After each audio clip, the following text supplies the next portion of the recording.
তো প্রায় সব জায়গায় গিয়েছি এবং সব জায়গা থেকেই শুনতে পাচ্ছি যে বিচারটা অনেক ধীর গতিতে চলছে এবং কিছু কিছু জায়গায় খুবই ভয়াবহ অবস্থা, যে চার্জশিট দিয়ে দেওয়া হচ্ছে পরিবারকে না জানায়, যাকে গ্রেপ্তার করার কথা তিনি ঘুরে বেড়াচ্ছেন। শহীদের বাবা এলাকায় ফিরতে পারছেন না ভয়। অভ্যুত্থানের পরে বাংলাদেশে তো এরকম অনিরাপদ থাকার কথা না, আমাদের শহীদ পরিবার আহতদের এরকম অনিরাপদ থাকার কথা না, কিন্তু এখনো কেন এরকম হচ্ছে, কেন বিচারে ধীর গতি হচ্ছে? আমি শহীদের মা একজন আমাকে বলছিলেন যে আমাদের তো আর চাওয়ার কিছু নাই, বিচারটা যাতে হয়। বিচার ছাড়া আমি কিভাবে শান্ত থাকবো, কিভাবে সুস্থ থাকবো? ওনারা একেবারেই ভেঙে পড়েছেন, কিন্তু বিচারের ক্ষেত্রে অনেক ধীরগতি হচ্ছে এবং সেই ক্ষেত্রে অনেক অনিশ্চয়তা, বিচার কি আসলে হবে কিনা। একটু আগে আহনাফ আবিরের মা খুব আবেগতাড়িত ভাবেই বললেন যে কতদিন যে অপেক্ষা করতে হবে সেই জায়গায়ও কোনো নিশ্চয়তা নাই। একদম শেষ করছি দুইটা বিষয় শহীদ আহতদের নিয়ে কথা। লং টার্মে যেটা আমাদের স্বাস্থ্য ব্যবস্থাটা ভঙ্গুর, আমাদের যখন কোনো দুর্যোগ হয়, কোনো দুর্ঘটনা হয়, দেখা যায় যে জরুরি পরিস্থিতি মোকাবেলা করার মতো ব্যবস্থা থাকে না। এটা আমরা একদম রিসেন্টলি মাইলস্টোন দুর্ঘটনায় দেখেছি। অনেক মানুষ এগিয়ে এসেছেন, অনেক মানুষ সাহায্য করার চেষ্টা করেছেন, কিন্তু যেই বাচ্চাটা পড়ার পরে সে খুঁজছে রিক্সায় যাবে না সিএনজিতে যাবে, কিভাবে হাসপাতালে পৌঁছাবে, ওর তো এটা খোঁজার কথা না। একটা সিস্টেম থাকার কথা যেখানে হাই লেভেল মেডিকেল টিম সেখানে গিয়ে ওকে পাঠাবে যে কোন হাসপাতালে সে যাবে এবং হাসপাতালে পৌঁছানোর আগেই তার চিকিৎসা শুরু হয়ে যাবে। এই ব্যবস্থাটা আমাদের বাংলাদেশে করতে হবে, যাতে জরুরি চিকিৎসার জন্য হাসপাতাল পর্যন্ত পৌঁছাতে না হয়, হাসপাতালের আগেই যার জরুরি চিকিৎসা প্রয়োজন সেই জরুরি চিকিৎসা যাতে নিশ্চিত হয়। একদম শেষ কথা, আপনারা এখানে বেশিরভাগই তরুণরাই রাজপথে নেমেছে, রক্ত দিয়েছে, কিন্তু এখন আমরা খুব একটা টেন্ডেন্সি দেখতে পাচ্ছি তরুণদেরকে ছোট করার, ডিমিন করার, যে তরুণরা কি বুঝে, ছোটরা কি বুঝে। ওরা তো দেশে কিছু নীতি নির্ধারণী কিছু বুঝে না, ওরা ঘরে ফিরে যায়, ওরা স্কুলে ফিরে যায়, ওরা নীতি নির্ধারণে থাকার কথা না। কিন্তু রক্ত দেওয়ার সময়, রাজপথে দেওয়ার সময় তরুণরা সামনে থাকবে, নারীরা সামনে থাকবে, কিন্তু যখন মতামত দেওয়া লাগবে, পলিসি মেকিং এ নেওয়া লাগবে, তখন আর তরুণদের প্রয়োজন নাই। এই কথাগুলো যখন বলা হয় আমার মনে হয় তাদের মাথায় রাখা উচিত, যখন আপনারা তরুণদেরকে ছোট করছেন তখন শহীদ আহনাফ আবিরকেও ছোট করা হচ্ছে, যে গুলির ভয় না করে রাস্তায় নেমেছিল। একটু আগে হাসনাত কথা বলে গেল, তাকেও ছোট করা হচ্ছে, যারা গুলির ভয় না করে ফ্যাসিবাদকে পতন ঘটিয়েছে। এই ছোট করা যাতে না হয়, সবাইকে যাতে যথাযথ সম্মানের সাথে নতুন বাংলাদেশে ট্রিট করা হয়, নতুন বাংলাদেশ তরুণদেরই বাংলাদেশ। বিপ্লব, জনাব নাহিদ ইসলাম, আপনার কি এই বিষয়ে কোনো কিছু বলার আছে? আপনি যে ছোট করে বলেন, নাহলে আমরা পরের প্রশ্নে যেতাম। না, আমি একটা বিষয় বলবো যে আমাদের বাংলাদেশের ইতিহাসে যে অভ্যুত্থানগুলো আমরা দেখি সেটাই কিন্তু ছাত্ররাই মোটামুটি নেতৃত্ব দিয়েছে বা সফল করতে ভূমিকা রেখেছে, সেটা 69 বলেন 90 বলেন। কিন্তু এবারে আন্দোলনে গুণগত পরিবর্তনটা হচ্ছে 69 বলেন 90 বলেন, সেই সময়ের অভ্যুত্থান ছাত্ররা নেতৃত্ব দিলেও সামনে কিন্তু একটা রাজনৈতিক শক্তি ছিল, রাজনৈতিক দলগুলোর একটা প্ল্যাটফর্ম ছিল, যারা পরবর্তীতে ক্ষমতাটা নিয়েছে। সেটা 69-এ আওয়ামী লীগের নেতৃত্বে ছিল, 90-এ বিএনপি আওয়ামী লীগ সহ নেতৃত্বে ছিল। কিন্তু এই আন্দোলনে কিন্তু আসলে এরকম কোনো রাজনৈতিক প্ল্যাটফর্ম বা দল কিন্তু সামনে ছিল না। ফলে 5ই আগস্টের পরে আসলে শেখ হাসিনার পতনের পরে কিন্তু এই দায়িত্বটা আসলে আমাদের উপর এসে পড়েছে, যদি আমরা এটার জন্য আসলে প্রস্তুত ছিলাম না। জনাব ইসলাম, আপনাকে কি একটা কথা বলতে পারি যে একথা ঠিক, আপনার আন্দোলনের শেষ পর্যায়ে বা আন্দোলনের যেখানে নেতৃত্বের মাধ্যমে বা শেষ পর্যায়ে যেখান থেকে আসলে শেখ হাসিনাকে চলে যেতে হয়েছে, পালাতে হয়েছে বা এই সরকারকে ক্ষমতা ত্যাগ করতে হয়েছে, সেখানে আপনাদের ত্যাগটাই সবচেয়ে বড় ছিল, যেটিকে আসলে খুব ভালোভাবে এক বাক্যে বলা যায় যে একটাকে মারি একটাই মরে, আর কেউ নড়ে না সেখান থেকে, সেই জায়গায় আপনারা চলে গিয়েছিলেন। কিন্তু আপনারা কি মনে করেন না যে এই আন্দোলনটা আসলে জুলাই থেকে, জুন থেকে, কোটা থেকে আসলে শুরু হয় নাই? বিএনপির নেতাকর্মীরা বা জামায়াতের নেতাকর্মী বা বিরোধী দলের নেতাকর্মীরা, এমনকি বাম দলের নেতাকর্মীরা এই 15 বছর ধরে লাগাতার সংগ্রামের মধ্যে, আমি জানি না এনিবের বিরুদ্ধে কয়টি মামলা আছে, আমার কাছে মনে হয় সম্মিলিত মামলা, অবশ্যই সেই ত্যাগটার কথা কি আপনারা আসলে স্বীকার করছেন? এখন তো মনে হচ্ছে যে মানে ব্যাপারটা হলো যে আমাদের এই পুরো আন্দোলন সংগ্রাম শুধু জুলাই মাস থেকেই শুরু হয়েছে, এরকম মনে হচ্ছে।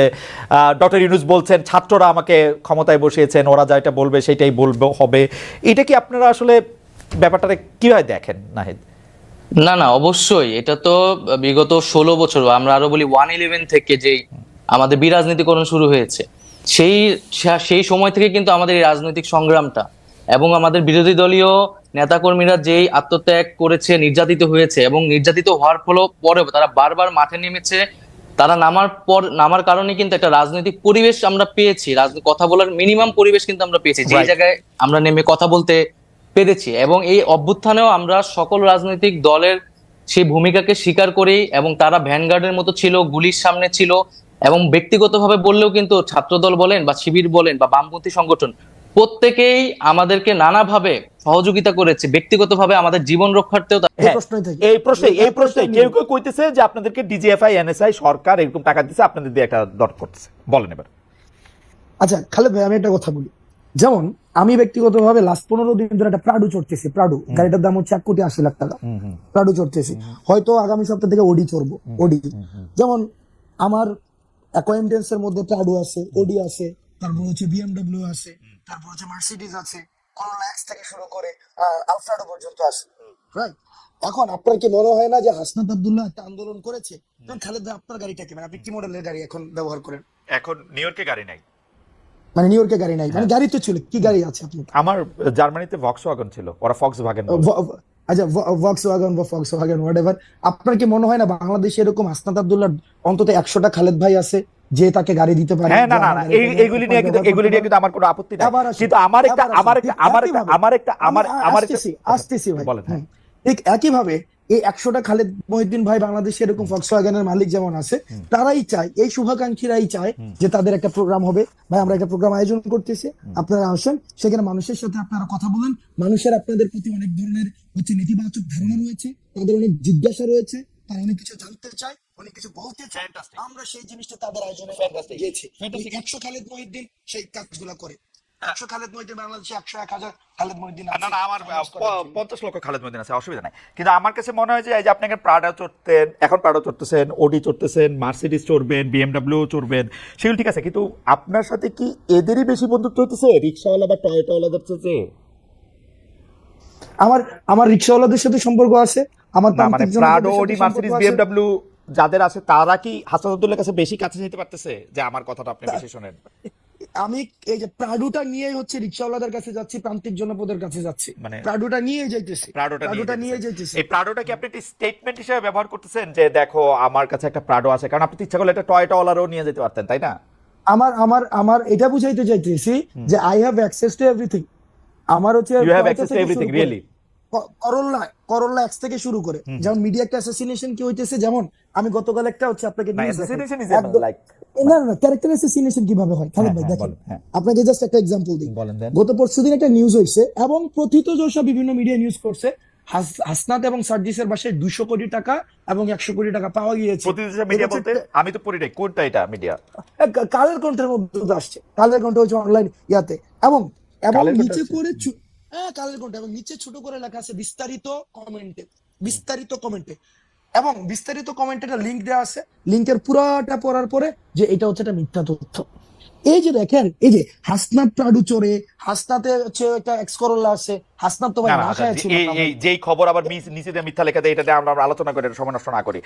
কথা হলো যে আপনারা যে সভা সমিতি করতেছেন, আমি কোন জায়গায় প্রশ্নটা আসতে যেতেছি জানেন? আমি কোন জায়গায় প্রশ্নটা করতেছি, জনমতটা বইরা ওঠে ওইভাবে যে হাসনাত প্রাডু চড়তেছে, ওকে, কিন্তু পরের প্রাডুটা সেটার উৎসটা কি সেটা নিয়ে কিন্তু জনমতটা বইরা ওঠে না। ওকে, এই ক্লিকবেট জার্নালিজমের প্রবলেমটা হচ্ছে এই জায়গায় ভাই। দেখেন, আমি আপনাকে বলি, আমার 2টা বন্ধু আছে, এর একটা প্রাডো গাড়ি আছে, এর একটা টয়োটা গাড়ি আছে, আরেকটা খালাতো বন্ধু আছে, ওর ধরেন আরো একটা ছোট গাড়ি আছে। আমি যে এর মধ্যে পিক এন্ড চুজ করে প্রাডোটা নিতেছি, এর মধ্যে আমার কোনো কামনা বাসনা আছে কিনা?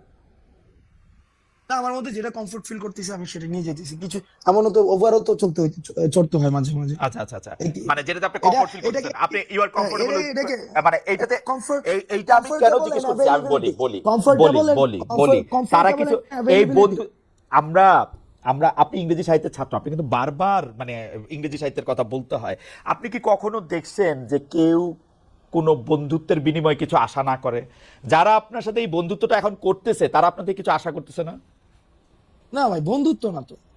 আপনার এই যে হাসিনার বিরুদ্ধে যারা আন্দোলনে আসছিল, মানুষ তো টাকা নিয়ে রাস্তায় আসছিল। এই টাকা কোন দিনের জন্য? এই টাকা হচ্ছে মানুষের জন্য। যদি দেশে পোলাপাইন না থাকে, আমি এই টাকা দিয়ে কি করবো? এই ভিডিও গুলো তো আছে, ওই মানুষগুলো এখনো আছে, যারা চায় না কোনোভাবে আর বাংলাদেশটা কোলাপস করুক, বাংলাদেশের মানুষ আশাহত হোক, এই ধরনের প্রচুর মানুষ আছে ভাই, প্রচুর মানুষ আছে টাকা আপনারা না না যারা এই কাজটা আচ্ছা ঠিক আছে facilitate ঠিক আছে আমি এটা বুঝতে পারছি। সুতরাং টাকা আপনারা কোনো ওই যে পলিটিক্যাল পার্টিগুলি যেমন করে চান্দা নেয়, একটা রসিদ দেয় বা দেয় না, তারপর টাকা নিয়ে এরকম থাকে, তা আপনারাও যখন এই ব্যয়টা এগুলির জন্য টাকা নিতেছেন, এগুলি কোনো রসিদ টসিদ থাকতেছে না, এটা জাস্ট মুখে মুখে কথায় এই 50,000 টাকা দিল, এই রাস্তা দ্বারা 20,000 টাকা দিল, ব্যাপারটা কি এরকম? আচ্ছা একটা প্রোগ্রাম আমরা কেমনে আয়োজন করি, হ্যাঁ, বলেন তো, একদম বলেন সহজ তো। কথা। এখানে বলেন তো, আমরা তর্কের খাতিরে ধরে নেই, আমরা তর্কের খাতিরে ধরে নেই এই প্রোগ্রামটাতে 1 লাখ টাকা ব্যয় হবে। এবার আপনি আমার ব্রেকআপটা দেখান। এবার আসেন প্রোগ্রামটা আয়োজন করে কিভাবে। একটা বিষয় প্রথমে মাথায় রাখতে হবে, বৈষম্যবিরোধী ছাত্র আন্দোলন রাজনৈতিক দল না, আমি শুরুতে বলছি সবার অংশগ্রহণ করেছে।